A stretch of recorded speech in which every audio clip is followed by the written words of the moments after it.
poderoso e Ele tem coisas maravilhosas ainda para nos entregar nessa noite, através da sua palavra. Quero convidar você para que abra a sua Bíblia, ou acesse a sua Bíblia, no Evangelho de Mateus, capítulo 17. Saúdo as pessoas que estão nos acompanhando agora de casa, ou de algum lugar diferente. Bem-vindo à nossa celebração. E se você é de Maringá ou região, desejo que você participe conosco em um domingo desses aí, presencialmente. E você que está com a gente hoje aqui no templo, nos visitando, bem-vindo. Que bom poder celebrar com vocês essa noite. Amém. Vamos então, Mateus capítulo 17, versículos de 1 a 14 nós vamos ler. Você poderá acompanhar comigo a leitura sagrada que nos diz assim: 6 dias depois, Jesus levou consigo Pedro e os 2 irmãos, Tiago e João, até o monte alto. Enquanto os 3 observavam, a aparência de Jesus foi transformada de tal modo que seu rosto brilhava como o sol e suas roupas se tornaram brancas como a luz.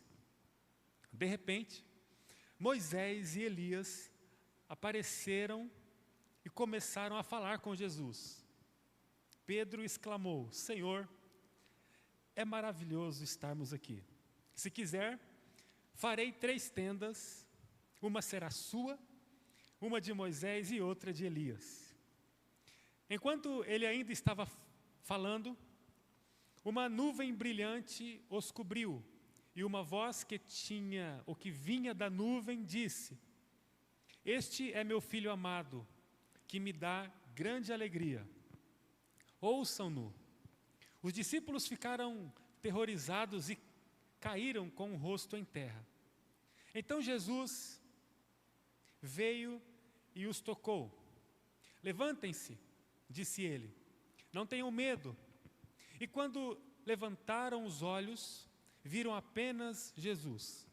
Enquanto desciam do monte, Jesus lhes ordenou: não contem a ninguém o que viram, até que o Filho do Homem ressuscite dos mortos. Os discípulos lhe perguntaram: por que os mestres da lei afirmam que é necessário que Elias volte antes que o Cristo venha? Jesus respondeu: de fato, Elias vem e restaurará tudo. Eu, porém, lhes digo, Elias já veio, mas não o reconheceram e preferiram maltratá-lo. Da mesma forma, também farão o Filho do Homem sofrer. Então os discípulos entenderam que ele estava falando de João Batista. Ao pé do monte, uma grande multidão os esperava. 4 anos atrás, eu trouxe à nossa igreja uma mensagem onde Deus nos abençoou profundamente sobre esse texto. 4 anos. Quem não estava aqui há 4 anos? Você pode, por gentileza, levantar as mãos só para eu saber? 4 anos. Muita gente. Pode baixar. Que ótimo. E se você estava aqui há 4 anos, não será a mesma mensagem, mas nós vamos pensar sobre esse mesmo evento que ocorreu com Jesus e seus discípulos. Estamos preparados? Tem alguém muito cansado aí? Que ótimo! Todos estão muito bem, fortes e animados para esse tempo. Há uma expressão muito utilizada pela ciência para explicar a relação de equilíbrio entre os seres vivos. O nome dessa expressão é ecossistema. O ecossistema é um conjunto de comunidades que se auto-relacionam. Ecossistema é um conjunto de comunidades que se auto-relacionam. Dentro do ecossistema, que é esse ambiente em que estruturas se relacionam, estão interligadas, dentro desse ecossistema, a ciência diz que também ocorre o que ela mesma denomina fotossíntese. A fotossíntese é um processo físico ou químico que ocorre entre essas comunidades que estão dentro do ecossistema. E a relação dessas comunidades para se gerar a fotossíntese é muito profunda, a nível intracelular. Alguém tem alguma dúvida? Eu acredito que não. Vamos seguir assim. E se você tiver alguma dúvida, ao longo do período, você vai saná-la. Um exemplo muito simples de fotossíntese é o que acontece dentro do ecossistema, ligado com uma planta, por exemplo, e o sol. As plantas, elas precisam do sol. Planta é uma comunidade viva. O sol é parte total desse ecossistema de vida. Uma planta precisa do sol. O sol gera na planta energia. Sem a energia, a planta... O que ocorre com a planta sem energia? Morre. Muito bem. Vocês estão bem esclarecidos quanto a isso. Percebamos então que o ecossistema, ele tem dentro de si fotossíntese, e a fotossíntese é uma relação dos seres vivos para a própria sobrevivência e multiplicação. Eu quero afirmar a você que Deus, Ele também estabelece um equilíbrio para a vida humana. O tema de hoje é o equilíbrio da vida. Eu posso afirmar que assim como Deus fez um plano perfeito para que os seres vivos pudessem viver de forma equilibrada, Deus também fez um plano perfeito para que o ser humano também pudesse ter uma vida equilibrada. O processo de equilíbrio da vida do ser humano, ele só é possível para aqueles que estão submetidos ao Senhor Jesus, o Deus encarnado, aquele que se fez homem e aquele que veio ao mundo para estabelecer novamente uma relação entre a humanidade e Deus. A humanidade é dividida em dois grandes grupos. E eu quero afirmar que só existem dois grandes grupos. O primeiro grupo, que define a primeira parte da humanidade, é o grupo daqueles que estão ao lado de Jesus. São pessoas que dividem a vida com Jesus de uma forma efetiva e regular. Esse grupo não é composto por cristãos nominais. Aqueles que dizem ser seguidores de Jesus, mas na prática vivem com um coração muito distante de Jesus. Conhece alguém assim? Esse grupo, ele é constituído por pessoas que se entregam a Jesus de verdade. O primeiro grupo que está na humanidade, compondo a humanidade, é o grupo daqueles que andam ombreados, ombro a ombro, com Jesus. É um povo que gosta de estar com Jesus e de fato está. O segundo grupo, eu suponho que você já saiba, é o grupo daqueles que não estão ao lado de Jesus. Esse grupo, ele é composto por pessoas que não querem dividir a vida com Jesus. Alguns podem até ocasionalmente participar de cultos, missas, grupos de oração, gente que tem uma certa afinidade com o movimento cristão, mas na esmagadora parte do tempo não gostam de estar com Jesus. Eles não têm muito interesse por Jesus. Você e eu, com certeza, estamos em um desses dois grupos. Ou nós estamos no grupo daqueles que gostam de estar com Jesus e por isso geram ações para estarem com Jesus. Pessoas que gostam de viver à mesa com Jesus. Ou nós estamos no grupo daqueles que não gostam de estar com Jesus, por mais que aparentemente às vezes gostamos. Você pode, por alguns momentos, ter até a sensação de que você está perto de Jesus. Mas há pessoas que, apesar dessa sensação, quando faz uma avaliação honesta e profunda da gestão do seu tempo, do que faz com os seus dias, com suas habilidades, com as suas mais básicas prerrogativas de vida, recurso, inteligência, patrimônio, tempo, enfim, Quando se faz uma radiografia profunda do tempo, denota-se e descobre-se que, na verdade, é uma pessoa que não está ao lado de Jesus. Por mais que, às vezes, se tenha a sensação de que está. Já viu aquela expressão de que Deus está dentro do teu coração? Já viu assim? Normalmente a pessoa, quando está embriagada, ela fala isso. Mas Deus está dentro de você e bate no peito da outra assim. Deus está em todo lugar. É o panteísmo, né? O panteísmo é uma área da teologia que diz que Deus está em tudo. Ah, Deus está em tudo. Não. Deus, ele é grandioso e ele perpassa tudo. O Salmo 19 diz que os céus manifestam a glória de Deus. A criação reafirma a sua grandeza. É claro que Deus é o Todo-Poderoso, é o Criador. Ele está no mais alto monte, no mais profundo abismo. Deus é esse que está em todo lugar, porque Ele é gigante. Ele é, na verdade, indescritível. Não é possível medir a Deus, mas nós reconhecemos pela Bíblia que Deus, Ele separa um grupo para habitar e para viver uma vida próxima no mundo. O fato é que o equilíbrio da vida, ele passa por essa relação com Jesus. Longe de Jesus, o ser humano fica bem perdido. Bem perdido. E não há equilíbrio para aquele que está perdido. E para falarmos sobre equilíbrio da vida, nós vamos usar a experiência magnífica que Jesus viveu com o seu núcleo discipulador. Percebem aqui o núcleo?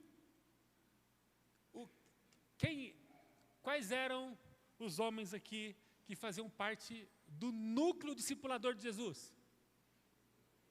Pedro, Tiago e João. E também sabemos disso por causa da musiquinha. Porque se a gente inverter essa ordem, a gente não consegue falar, a gente trava. João, Tiago e Pedro. Já parece que não conhece esse grupo. Mas o Pedro, Tiago e João, a gente conhece. E aí, esse era o núcleo de Jesus. O núcleo discipulador. O texto diz que Jesus pegou o seu núcleo e subiu para o monte alto, diz o texto no versículo 1 que nós lemos.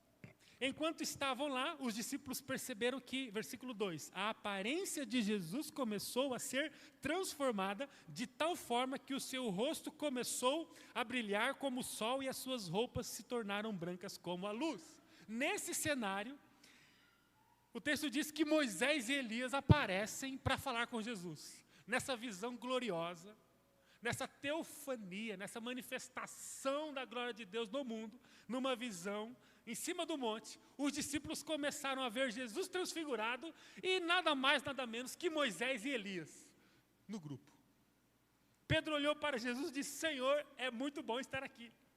Na verdade, é bom demais. E se a gente fizer 3 tendas? Uma para o Senhor, uma para o Elias e uma para o irmão Moisés. E ficamos todo mundo aqui. Que coisa maravilhosa. Versículo 4 diz isso. E aí o Pedro fala isso para Jesus, dizendo assim: olha, a gente poderia morar aqui. E aí o texto diz que nesse momento em que Pedro fala isso, Deus ecoa do céu, dizendo: este é o meu filho amado. E os discípulos ficaram aterrorizados quando a voz de Deus é ecoada em cima do monte. Segundo o texto, eles caíram com o rosto em chão. Depois dessa experiência gloriosa, Jesus chamou os seus e começaram a descer o monte. Essa história fala de uma condição que é oferecida para aqueles que estão andando com Jesus no mundo. Aquele primeiro grupo que gosta de estar com Jesus.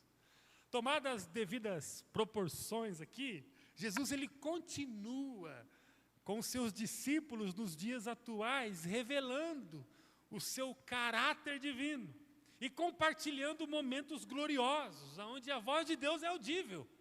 Deus continua falando.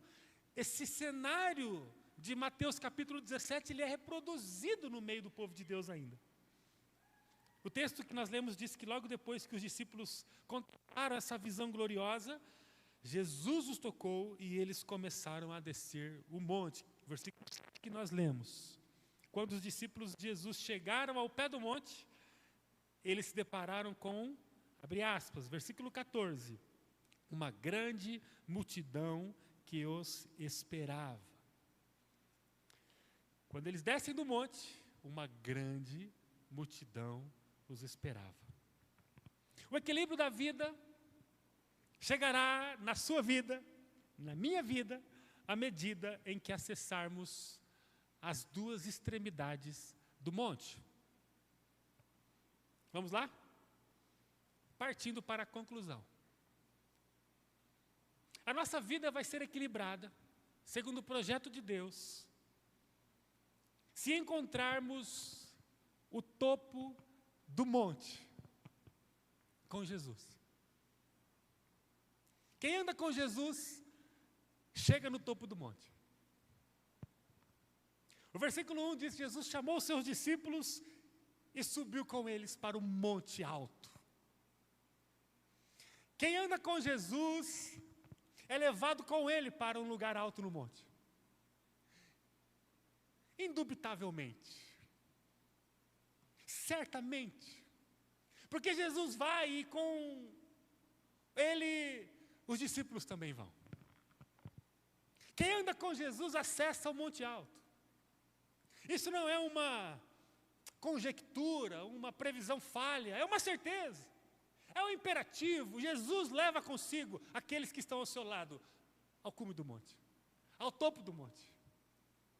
Para mim e para você, para nós, o que significa ser levado ao topo do monte? Vamos pensar sobre os nossos dias, vamos pensar sobre a nossa vida hoje, sobre a nossa semana.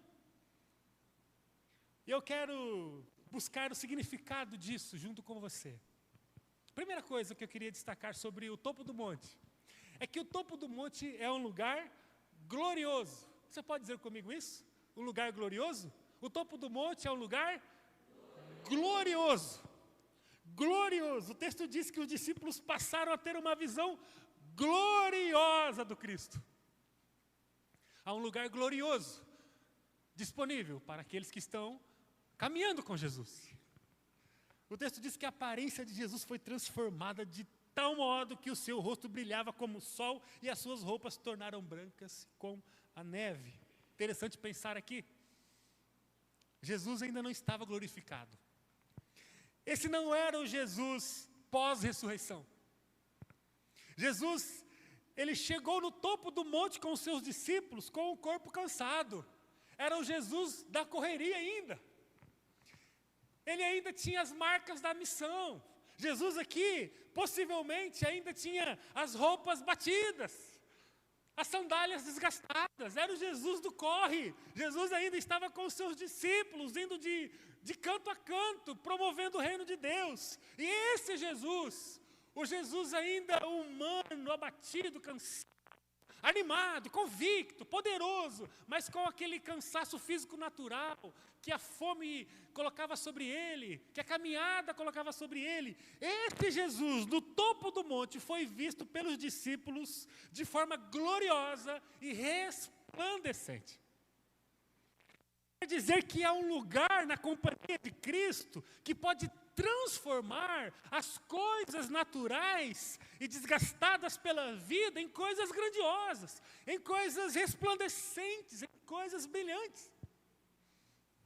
Na presença de Jesus, os discípulos acessaram um lugar que transformou o que era regular, o que era comum, em algo carregado de glória. O corpo de Jesus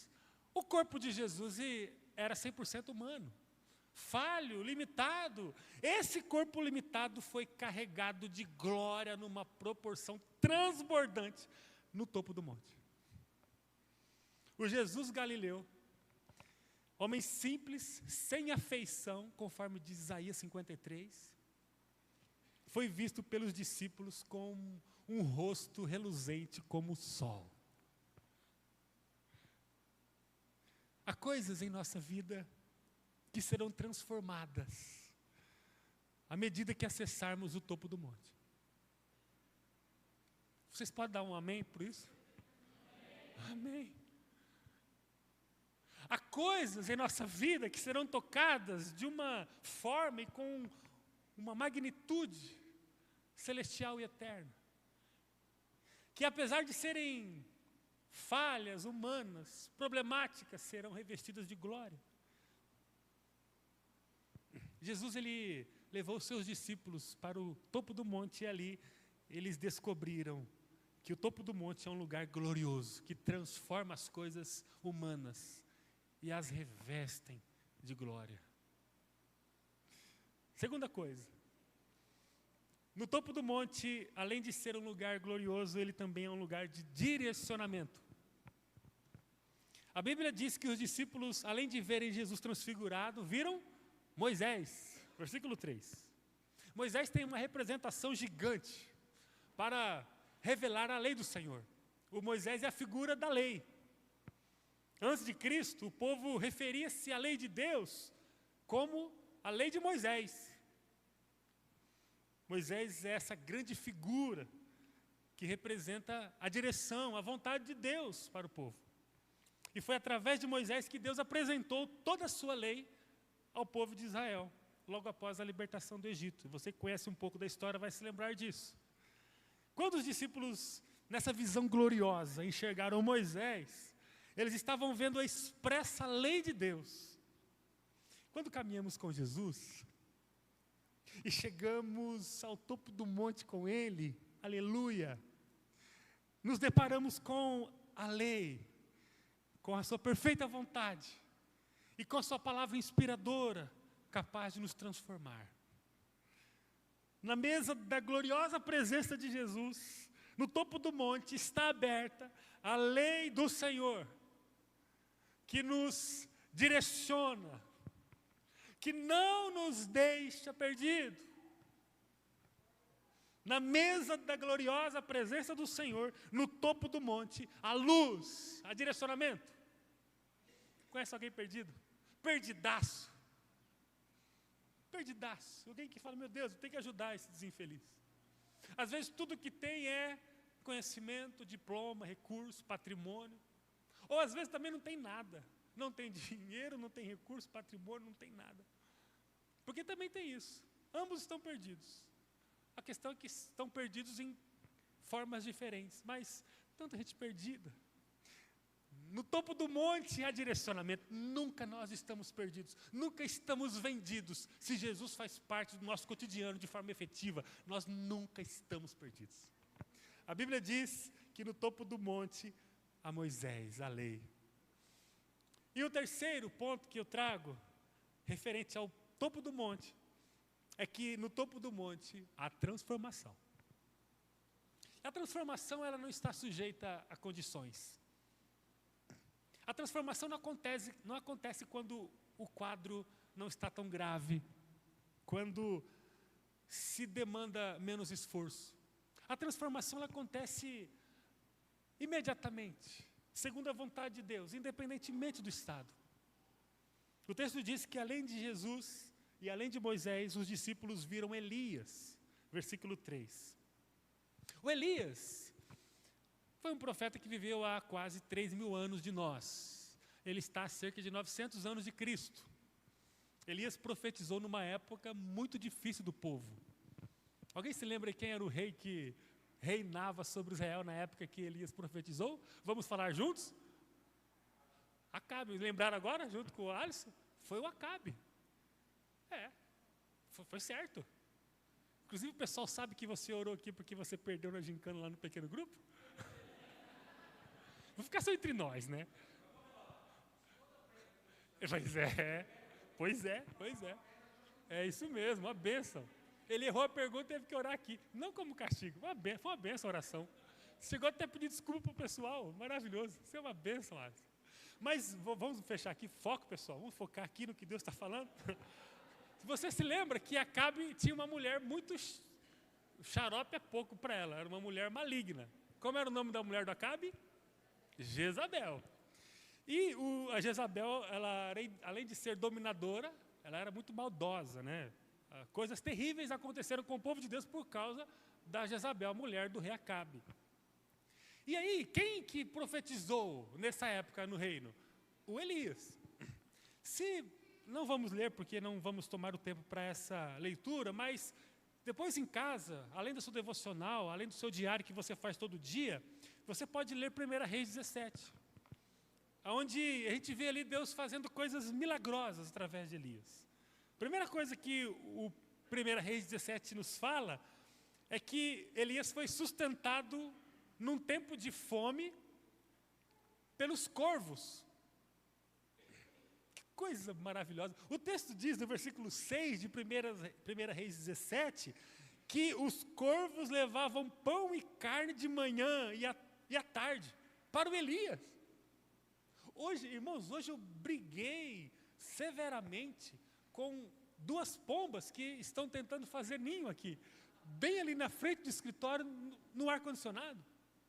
E eu saía para encher minha garrafinha de água, hoje à tarde descia, e elas estavam ali, aquele barulho, e eu tentando fazer as coisas, concentrado, aquele barulho, meu Deus, e eu fui lá e fiz vários gestos que eu não julgo necessário reproduzi-los aqui, tentando fazer com que aquelas pombinhas voassem e não voavam. Não obedecem a gente, não respeitam a gente. E o texto diz que os corvos levavam todos os dias, de manhã e à tarde, pão e carne para o Elias.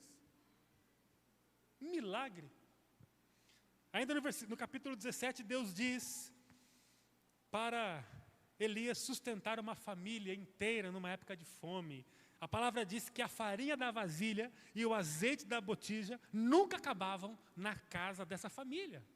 Milagre, a comida não acabava, escassez, não havia provisão humana, mas havia um milagre que Deus nunca deixava a comida acabar. No capítulo 18 há aquela disputa do profeta Elias com os profetas de Baal. Se lembram disso? Se lembram mesmo?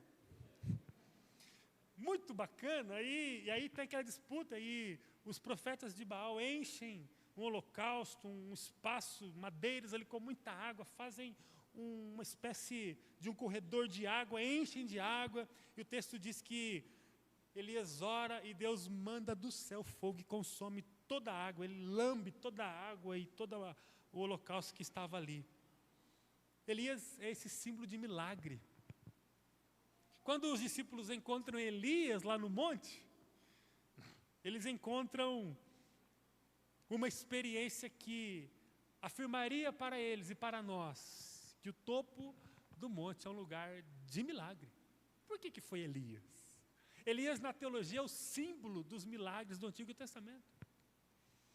É claro que esses milagres são obras que Deus faz, não para o nosso ego, não para a nossa vontade, mas para o seu propósito, para a sua vontade e, sobretudo, para a glória do seu nome.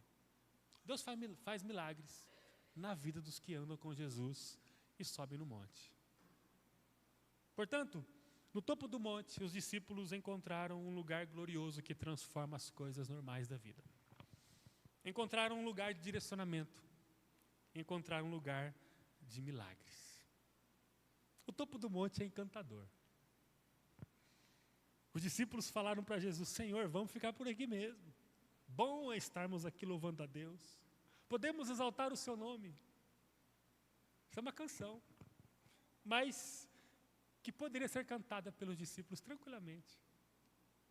Deus venha nos abençoar e que essa comunhão nunca morra. A canção não é assim, né? Mas poderia ser. Deus ali, ao ecoar a sua voz, gera uma atmosfera de transformação, de cura. Para os discípulos, a vida poderia terminar ali, no topo do monte. O que mais eles queriam, afinal de contas, né? Mas a experiência diz que quando os discípulos estavam mergulhados nessa ambiência de glória, versículo 7, Jesus veio e os tocou. Há um toque diferente aqui. Jesus tocou. Depois que Jesus os tocou, eles passaram apenas a ver Jesus. Saiu de cena, saiu do palco, saiu do cenário Moisés e Elias. E Jesus está ali com as mesmas roupas batidas, com as sandálias surradas. Jesus apenas ficou no cenário. E nesse momento Jesus começou, segundo o texto, a descer com os discípulos. Para onde? Segunda coisa, para o pé do monte. O pé do monte, segundo o versículo 14, foi o destino imediato de Jesus e dos seus discípulos logo após saírem da glória e da Shekinah que foi manifestada ali no monte. O cenário do pé do monte era bem diferente do cenário do topo do monte. Primeira coisa, a primeira característica desse lugar, chamado pé do monte, é o cansaço. As pessoas estão cansadas no pé do monte. Duas expressões muito contrárias. A glória de Deus que revigora, que enche, que é transbordante em vida. E um povo abatido, cansado, com a cara abarrotada. Aquele pessoal esgotado de energia. Jesus e seus discípulos também estavam cansados e estavam ali naquele momento no pé do monte, rodeados de pessoas também cansadas. A segunda coisa que caracteriza o pé do monte é gente perdida. As pessoas precisam de uma direção no pé do monte. As pessoas, elas precisam ouvir o que Deus tem para falar. As pessoas estão confusas. No pé do monte, a configuração da humanidade ali presente é uma humanidade dispersa, que tenta, de alguma forma, com alguns rituais, com algumas práticas pagãs, encontrar um acesso à divindade. O texto diz que Jesus encontrou a multidão que precisava de uma direção para a vida. Porque, pensem comigo, foi Jesus e os discípulos aparecerem, que logo uma multidão o cercaram. Uma multidão sedenta, uma multidão precisando de uma direção, de uma palavra. Para onde vamos? Também no pé do monte, eles encontraram pessoas necessitadas. O pé do monte é um lugar onde as pessoas necessitadas estão.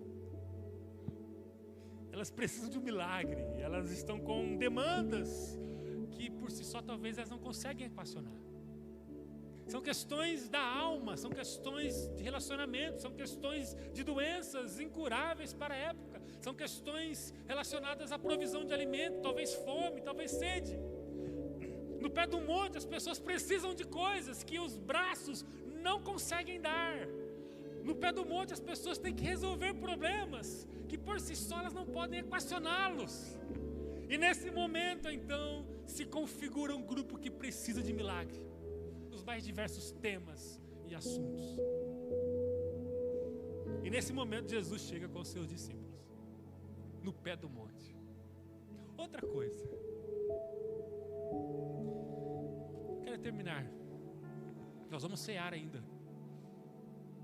Eu quero terminar afirmando a você que o equilíbrio da sua vida, tem que gravar isso, o equilíbrio da sua vida está na maneira que você sobe ao topo do monte e desce ao pé do monte. O topo do monte é o lugar onde nós vamos pegar as coisas simples da nossa vida, as coisas imperfeitas da nossa vida, o nosso jeitão turrão de ser, o nosso jeitão desbalanceado de ser, a forma desqualificada que a gente trata a nossa vida. Às vezes a gente se automutila com coisas, com imagens, com vídeos, com músicas, com relacionamentos, com lugares, com práticas. Às vezes a gente se autodestrói. Às vezes olhamos para o lado e encontramos também pouca qualidade, bastante deformidade, coisas desqualificadas, descompensadas, pessoas com problemas, pessoas agressivas, pessoas fracas, pessoas doentes. Às vezes a gente se olha e se vê como aqueles que precisam, na simplicidade da vida, nas imperfeições da vida, serem tomadas por uma glória que possa nos resplandecer e nos dar um brilho, porque a gente vive opaco. A gente vive falhando, a gente vive incapazes de seguir bem.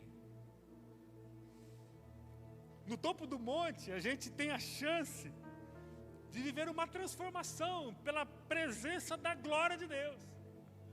Amém? No topo do monte a gente pode mudar o nosso jeito de ser, de falar, de agir. No topo do monte a nossa família tem uma chance que, a despeito de toda a fragilidade que tem, de todas as mazelas que tem, a glória de Deus pode fazê-la resplandecer. Na sua fraqueza, a glória de Deus pode dar um novo brilho. Talvez no casamento, talvez com os filhos, talvez na vida profissional, na vida emocional. Deus pode transformar o cotidiano da nossa vida num cenário glorioso. Meus irmãos, nós temos que crer nisso, porque senão nós estamos no lugar errado.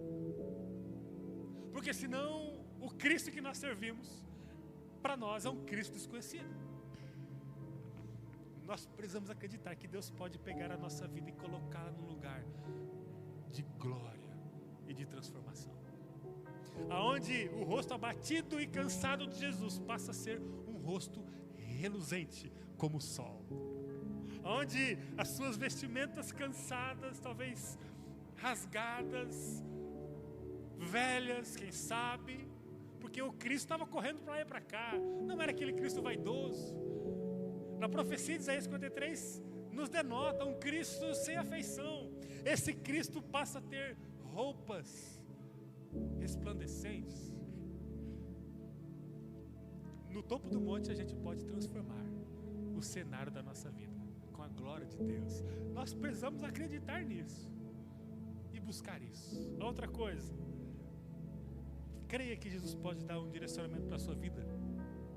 Quem sabe você não está perdido aqui? Quem sabe você que está nos acompanhando está perdido da vida?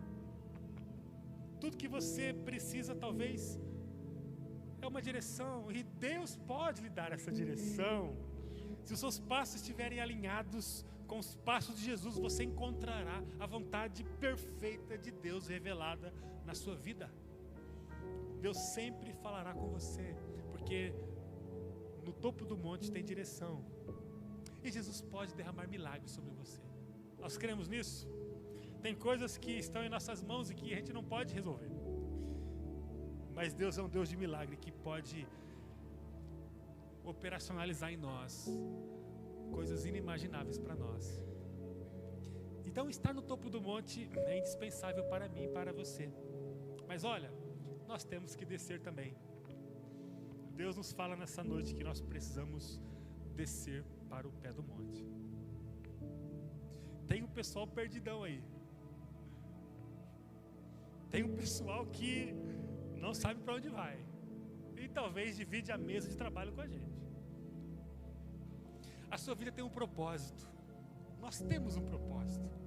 Deus tem nos chamado para um propósito. Será que é tão difícil enxergarmos isso? Ouvirmos isso? Deus chamou você para algo nobre, que acontecerá no pé do monte. Enquanto você trabalha, ganha dinheiro, estuda, vive o casamento, faz filho, sofre com os filhos, cuida da saúde, faz caminhada, diminui o carboidrato, aumenta a proteína. Enquanto você está nessa rotina sua de vida, atende cliente, vende, compra, negocia, cobra, ameaça, nessa dinâmica louca que nós vivemos, e faz trabalho, e vira madrugada.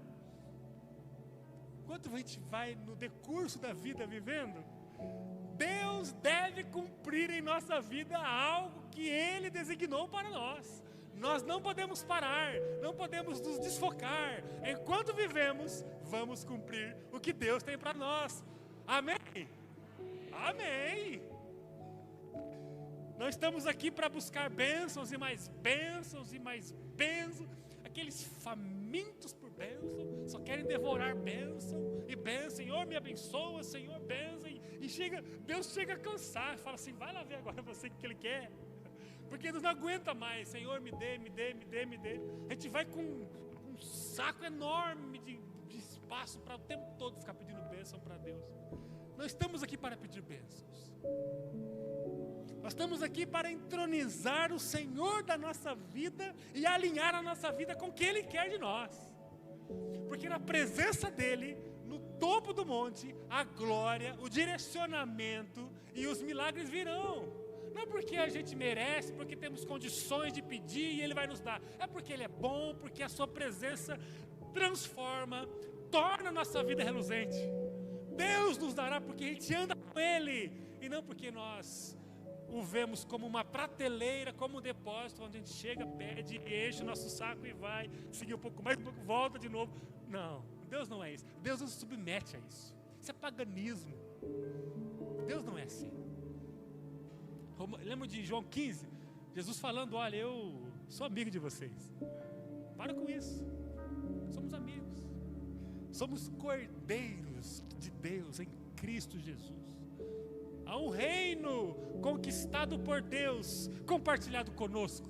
Não porque somos bons, bonitos e falamos bem, mas porque a graça dele transborda em nós e anula a nossa culpa eterna. Não estamos aqui para buscar bênçãos, estamos aqui para viver o que Deus tem. A nossa vida será equilibrada à medida em que nós buscarmos o topo e descermos no pé do monte. Amém? Vamos orar juntos. Feche teus olhos e pensa assim: Senhor, tem misericórdia. Senhor, tem misericórdia. Quero pedir perdão ao Senhor. Nós agora dobramos o nosso coração diante do Senhor. Ó Deus de amor. Senhor, tem misericórdia, porque temos a impressão que não chegamos ao topo do monte. Temos a impressão no nosso coração que estamos meio no estado intermediário. Ó Deus, nós nessa noite, pelo poder da Tua Palavra, na ação do Teu Espírito, entendemos que o Senhor tem nos chamado para este lugar glorioso. Tua Palavra diz que nós já recebemos do Senhor a própria presença do Senhor. Nós somos a habitação do Senhor. Deus amado, comece na minha vida e estenda o Teu mover sobre cada um que está aqui, cada um que está nos acompanhando pela internet, cada um que vai ouvir essa mensagem ao longo dos próximos dias. Senhor, estenda sobre nós, em nome de Jesus, os efeitos da gloriosa presença do Senhor. Mas para isso, Senhor, acontecer, entendemos, o Senhor tem que começar a mexer na nossa vida. Nós temos que andar com o Senhor. Nós temos que andar com o Senhor. Nós precisamos ter mais sede pelo Senhor. A Tua presença precisa ser a primeira pauta do nosso dia. A Tua vontade precisa permear todo o nosso dia. O querer do Senhor, a glória do Senhor precisa ser desejada por nós, a cada passo que damos, a cada encontro que temos, a cada ambiente que chegamos. Em nome de Jesus, Senhor, comece a tratar a nossa vida e nos colocar num lugar de quebrantamento, de arrependimento, de contrição. Encha o nosso coração com um desejo descontrolado de buscarmos a presença do Senhor, a glória do Senhor. Que possamos olhar para o Senhor com paixão, tire de nós todo tipo de religiosidade mórbida, fria, desnecessária. Nós não queremos ser contemplativos, cristãos nominais, gente que não conhece o Senhor, gente que apenas é engolido por uma tradição religiosa. Em nome de Jesus, a começar em mim, estenda isso a nós, nos promova a um lugar de vida com o Senhor. Porque na Tua presença, o Senhor nos levará para um lugar alto, para um monte alto, para o topo do monte, e ali o Senhor vai nos revestir da Sua glória. Seremos direcionados por Tua Palavra, não estaremos perdidos, nunca estaremos perdidos na comunhão íntima com o Senhor. O Senhor sempre nos dará a direção, a paz que excede o entendimento, a segurança. O fruto do Teu Espírito será forte em nós, e nós teremos tudo que precisamos para viver nessa vida com abundância. Na Tua presença, Senhor, nós seremos transformados, receberemos milagres, os milagres que estão consonantes com a Tua vontade, os milagres que o Senhor deseja realizar, o milagre da cura, o milagre da libertação, o milagre da vida será manifestado no nosso meio. Ó Deus, nos leve a este lugar. Em nome de Jesus, sobre a outra extremidade do monte, vai trabalhando o nosso coração. As pessoas estão cansadas, Senhor. As pessoas, elas estão perdidas. As pessoas precisam de coisas. Ah, Deus, me use para isso. Que os meus amigos possam ver dos meus lábios o meu amor pelo Senhor. Que os meus amigos possam ver que eu não sou um cristão retrógrado, um cristão desinformado, um cego. Eu sou alguém que ama a vida, amo Jesus e construo o melhor que Deus tem a partir da minha vida, da minha casa e de todo lugar que eu posso tocar. Nos ensina, Senhor, como igreja, como famílias, como pessoas, a sermos sensíveis aos que estão no pé do monte e que possamos propagar, dizer, mandar mensagem, orar, convidar, tomar café, participar do pequeno grupo, participar do núcleo. Senhor, nos use, Senhor, para sermos propagadores da grandiosa obra que o Senhor está realizando no mundo e que inclusive é realizada em nós. Que seja assim para a glória do Teu nome. É o nosso mais profundo desejo nessa noite. Em nome de Jesus, a quem nós amamos e aquele que reina para todo sempre. Pela autoridade dele nós oramos. Amém. Amém, amém. 1 Coríntios 11, 23 a 28. Há um texto que fala assim: